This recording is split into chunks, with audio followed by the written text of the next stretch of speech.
काय? बघा चला तर प्राथमिक आरोग्य केंद्रात जाऊन डॉक्टरांना विचारू. डॉक्टर सिकल सेल आजार हा होतो तरी कसला? एका पिढीकडून दुसऱ्या पिढीकडे येतो हा अनुवांशिक आजार आहे. मग त्याला उपाय काय? जवळच्या सरकारी दवाखान्यात जाऊन रक्ताची तपासणी करून घ्यायची. रक्ताची तपासणी झाल्यानंतर आपल्या रिपोर्टनुसार लाल पिवळे पांढरे कार्ड आपल्याला मिळेल. पण कार्डाचं करायचं काय? दोन रंगी सारखेच कार्ड असेल तर त्या मुला मुलींचं लग्न करायचं नाही, कारण त्यांच्या होणाऱ्या मुला मुलांना हा आजार होऊ शकतो.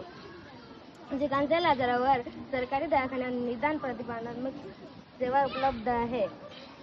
शेवटी संदेश एवढाच देतो की रक्ताची ताबडतोब तपासणी करा, भरपूर पाणी प्या, स्वच्छतेची काळजी घ्या. जय हिंद, जय महाराष्ट्र.